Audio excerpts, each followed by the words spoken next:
This is Calcat, the Calcatster, and they're just putting in the first level of rendering of the next episode of Transformers, the Beast Wars reunion. It is 2 o'clock on New Year's Eve day, and we're going to render the hard forms, and then edit pieces so that it doesn't destroy the. It keeps blowing out the Photoshop program. It can't take loading several videos at a time, so we tried. Well, let's put it in. Anyway, so while I was doing that, Earthrise came up. So Earthrise, Transformers Siege Earthrise last July covered part 1 Siege. This is Earthrise. Plot spoiler reviews, because there's no way to tell the plot without spoiler reviews. As I probably said in the last review in July, they've clearly watched all Transformers. They've clearly read, let's say, all Transformers mush, watched the comic books and the series, and they're clearly, definitely, they've read the stories of Powers and Bonelin and Jung and Carruthers and all of them, even Klein. and even some of the later ones, even Meadows and Waltrip. I've put them all together, and yeah, they've read those stories. And although our fan series follows the stories closer to the stories for themselves, Earthrise chose to mix them up a little to make it a little different. So it was their own take on it. This is the second or third time they've done it. There was War for Cybertron, which is what this is based on, the video game War for Cybertron, and Fall of Cybertron, which seem a lot like something called Corrosion of War Without End, and the Siege series and this Earthrise seem like Corrosion of War Without End again. Yeah, so yeah, they're doing Rob Powers. And I don't think Rob Powers gave them permission. I think they're just doing Rob Powers. And they're also doing a little trans tech, and that's cool. But yeah, they're doing Ivy Bonelin, and they're doing in this one, and they're doing Carruthers and others in there. There is a scene that just caused a smile of bemusement right away. That Skylink's wanting to capture the Matrix is right out of Redemption. That's awesome.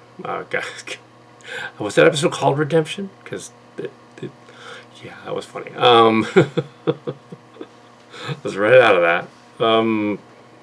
Cybertron being sieged by evil rapey Shockwave. That's right out of Redemption and the other one, and Underground. And Wrath, Transition to Wrath in the beginning. So it's following the series, which is why, even though we know some behind the scenes of this series, the Netflix series, but only some behind the scenes from we're not going to say where we got it, and we know that we wanted to make all Transformers mush this year, as we end 2020 here, with the latest Beast Wars story. As we do that, we wanted to make sure we went there, didn't copy them as they did theirs. So right away, what did I think of Earthrise? Well, as a concept that jumps around a little bit, quite a lot actually. It's Eddie Skipper all over it. That's one of the authors of one of the Beast Wars we're even in. So they kind of have a combination of events going on. They have an A story where they're on Cybertron, and Megatron as using the Decepticons' power to, literally their sparks, to power their ship. The Autobots under Elita 1 and Skyfire try to break in and take it. That's one story. The other story is the Autobots' Ark ship, makes it to near the orbit of Char. We're not sure how far away Char is, but on Char there's a Kunasan, which is right out of the last Beast Days episode. And the Quintesson is acting a bit like the one in the alien Elecon in Corrosion of War, as well as the twins in Corrosion of War. Because instead they sort of made them all Quintesson, which visually, okay, fine. It's a Quintesson, and that's cool. Yeah, that's what they had to work with. What we had to work with was something else. So that's fine. It's different enough. And we're not making any money on this. I don't know if the Netflix one does cost money. We're not involved in that. So Hasbro wants to go after Netflix. no, they got permission. Yeah, so the mercenaries have trapped them, which is the neutrals, basically. The mercenary neutrals. And the wreckers are in there. The wreckers and Wheeljack, the underground, the thing. That was totally awesome. Double dealers in there. That was hilarious. I said, underground, you gotta have that there. The Lady Underground happens later. Autobots, that's in there. Also, basically, these new series are sort of condensing what was in those fan stories from 2 decades ago. Figuring, oh, no one will notice that, those fan stories. I will notice because I'm doing the fan stories right now. I probably wouldn't have noticed if it was like, yeah, I wouldn't have noticed otherwise. But yeah, it's kind of, but yeah, they combine elements of the lore of Transformers into its own sort of thing. After leaving Char, they head to a space station that's orbiting Nebulon, which they kind of do Transitions of Wrath a little bit, and the other Wrath story, and then Draxus a little bit. They touch on all those things, and they put them all on this station that's being sucked into the warp. If you remember from earlier on in Corrosion, our series, Corrosion of War was Rob Powers. That was the name of the story. But yeah, we don't know him. We just put his name in the story. So yeah, it's funny that the Netflix series is so close to his, and I don't think his name is anywhere on the credits. Yeah, this would be like what would happen if they actually got the Transformers Mush people together and made a series. That's what it would look like. There's a lot of dark places though. In that it's physically, the picture is dark because they're in a dark place with lighting.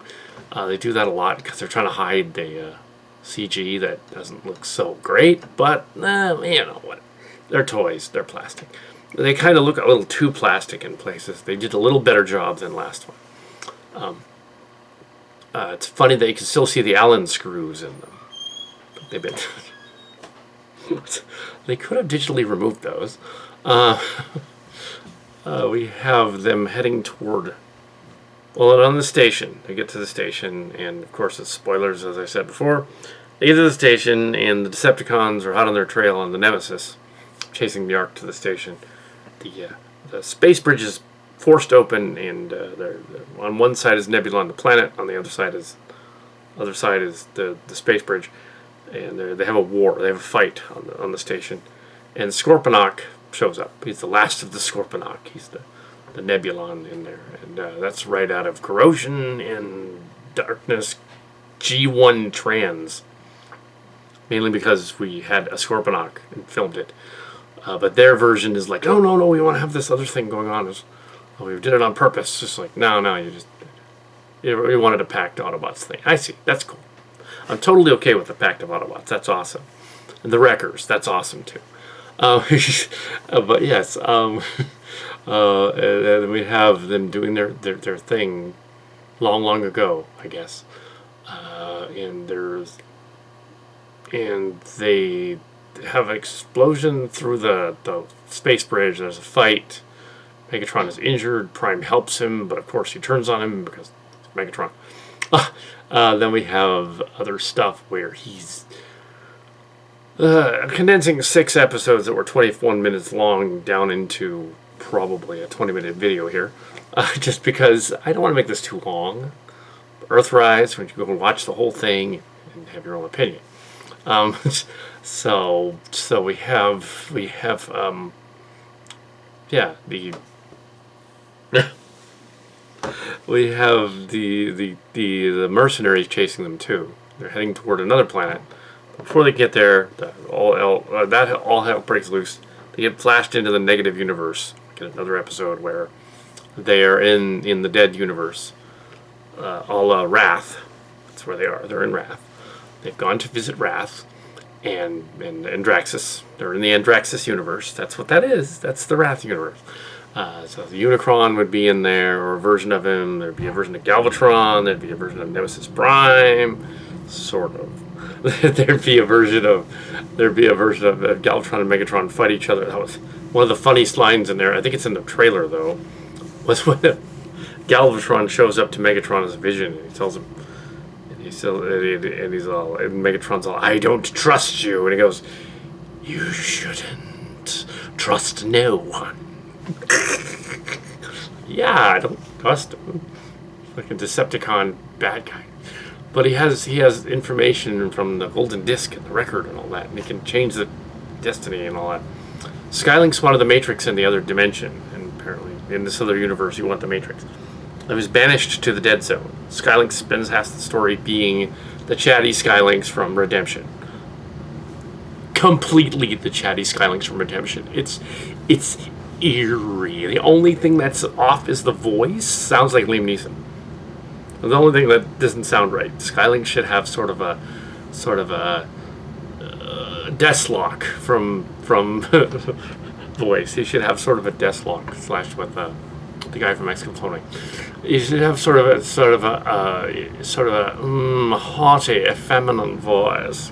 I'm Skylink. Nah, I'm above you, as opposed to I'm above you. It's more like, hell, I'm Skylinks. I wanted the Matrix for myself. Should sound like Divine, basically. Crossed with Deathlock. But that's okay if they want to do it their own. We have some Decepticons teaming up with the Autobots around Cybertron, trying to find out what happened. Megatron and the others took off after they did the atrocity thing. And then, oddly enough, told Prime about it when Megatron was dying. And he revived him and patched him up. They had him patched up, which doesn't make any sense. But I guess you have to forward the story. So, it's science fiction. Science fantasy. The robots in it. So they escaped the dead zone by out of their fear. I suppose they had to be out of the dead zone in 21 minutes, as opposed to having 2 episodes dealing with the Andraxis dead zone, other universe, and their thoughts and feelings, and trying to take over the Decepticons. That's in there too. Starscream thought that Megatron was dead, and he wanted to take over. That's in there too. So it's Andraxis. Can't take entirely the credit for that. The person that wrote that was different. That was there were 2 people that wrote those stories. The Blood Crow, Belinda Kelly and Ivy Bonley, and a little bit of Bobby Carruthers thrown in there. So the 3 of them were different stories in there that what they were borrowing liberally from to do that, and they had to have it done in 21 minutes. So for that episode, then eventually we arrive near the apex of what's going on. Shockwave captures Lita at one point. We're near the final episode and down the home stretch, and we have stuff going down. What do we got here? Oh, only 13 minutes. Wow, I'm rushing through this.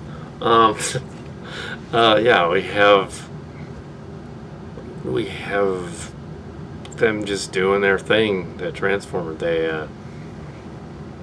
She escapes from Skylink. She escapes from Shockwave because Shockwave is gonna laser scalpel her or something, and he leaves the scalpel behind. So she uses it to unlock her binds, but then the base blows up because she set all these bombs everywhere to blow up the base. The arena base blows up. The Nemesis Prime thing was just it didn't actually happen. It was a dream. It wasn't a dream. It was a vision. Yeah. Megatron steals the Matrix as they arrive at Earth. He's going to use it for something. Bumblebee tries to stop him. They allude to Transformers the movie quite a lot. It's a Prime dead scene in one of the universe. Matrix scene. Galvatron reforming out of nowhere from Unicron. Unicron's in the Nexus because it's Wrath. It's Wrath. There were 3 brothers, Primus, Unicron, and Wrath. born of the ancient times before the quints, and the three brothers. So Unicron and is the chaos bringer. Wrath is the bringer of emotion and ambition and hatred, if it's hatred, or love, perhaps on the other side. And the third brother is Primus, the wise and powerful and logic and the computer and the thing that gave it all life and everything. Primus, the all spark, is something that he built. According to the lore's all mixed up. The all spark from the Michael Bay movies isn't acting like the all spark should act. According to the other stuff. The three brothers. They're all there. They're in the negative zone. Well, it's not really it's a negative zone, not that it has antimatter. No, it's a dead space. It's unspace. They call it unspace, which is the subspace used in Distant Destinies. That's old school. That's one of our stuff from years ago. Wow, unspace. We couldn't want to call it subspace. That was the only reason we called it.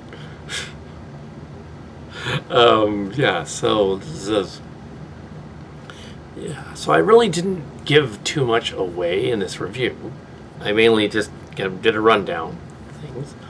They go to Earth. The ships, they do battle above the Earth, basically. Do ships and everything, and they do battle above the Earth. The mercenary ship is blown up, and the other two ships are thrown out of orbit. The wreckers wrecked it, basically. Wheeljack and Cog and two others wrecked it. The Quintesson was on the ship. She took over Double Dealer. We have all these cool characters that are introduced, but then are conveniently obviously killed. So it's like, was Alita killed there? Because that would be consistent with Mush, but we didn't want to kill her off, so we just kept her around. Is that consistent with yeah, we wanted her to stay to be in the Beast Planet. So are they in the past millions of years ago, or is it millions or slash tens of thousands of years ago? Because when they do crash land on Earth, we have a velociraptor in the woods and he's walking around. But it's not a velociraptor because it shows them coming through the foliage. Zoom in on his eye, but instead of it doing the Jurassic Park eye thing, mechanical stuff goes. It's Dinobot. Oh shit, Beast Wars. Yes, Beast Wars. The next one's called Kingdom. It does beg the question, though, like, their old forms as cars from our time wouldn't make sense there. So where are they they're going to Beast Wars Earth millions of years ago. They would turn into beasts, I would think, because there wouldn't be any cars around or anything like that. They turn into beasts. And Scorpion. I think the whole universe, I think what's going on is the timeline is shattered when the story began. It's a space bridge timeline, kind of. And so the different universes are bleeding into each other, like in that Wrath dimension thing. And what's going on is, they're reliving stuff from the Prime timeline and the Bay timeline and the other timelines. Even the Transdeck timeline is thrown in there. Not realizing it was a fanfic, but that's still awesome. So when we knew about Kingdom coming along and Earthrise, kind of what they were going to do here, we're like, our Beast Wars thing, we not use them from the Beast Wars. We have to use some little known ones and some copies on a colony, because then it would not match the other one, so that it doesn't confuse it for the Netflix one. So we did that. Our version is not confused for that one. And so that's this was Earthrise any good? I would say it's certainly. I sat through all 6 episodes. I create fan films about Transformers. Of course, I was going to do it, but sort of like Kevin Smith when he kisses up to the DC movies. Like, I have to love all of them, except oddly enough, not mention the Harley Quinn movie. Kept on a blog somewhere. He didn't mention that movie. I'm thinking he didn't actually like it. He didn't mention that. But all the other ones, including this new Wonder Woman one, oh my god, it's incredible. And it's like, no, the thing is missing in that movie. It was It was this, yeah, we don't want to go into that, but there were, like, this story is, that's kind of the same problem. The murky background sequences where they decided to film the CG stuff at night because they want to hide the CG. You can still film stuff in twilight, in at night, not Twilight Vampire Twilight, but in the twilight of a planet, and still make it look cool without making it murky and sort of dull. You can still make it look cool. The sets the CG sets are really good. The almost levels of great. The Ark ship thing. There's a scene where Prime and Bumblebee are out on top of the hull. There's a scene where they're on the bridge. The bridge looks great. The backgrounds look like they're out of Transformers the movie crossed with, even though that scene from Transformers the movie where he says, it's a nod to it, that's on the Ark. In Transformers the movie, he's not on the Ark, he's on Cybertron, and he's in the Iacon Bay. He's on the bridge in Iacon. He's not on a ship.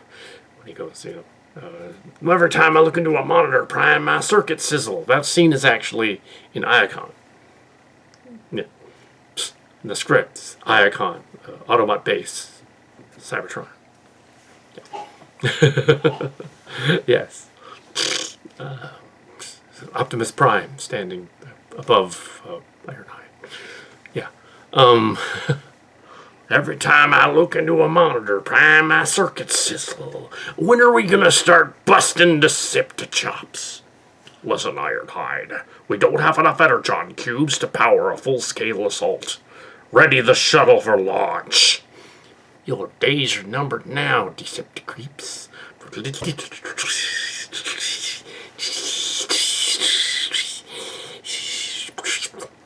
And then he says, all we need is a little Energon and a lot of luck.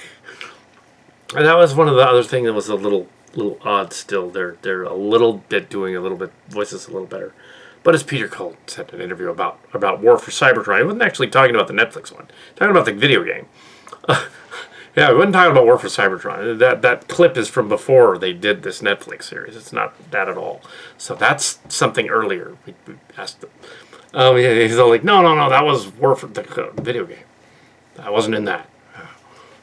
Oh, that's what I was talking about. Anyway, so, but yeah, the guy doing the Megatron in this version, and the guy doing Prime in this one, yeah, it's a little off. More so than in the game. The guy in the game kind of sounded like Prime. Kind of sounded like a little bit like Mark's Cards doing Prime. A little bit off.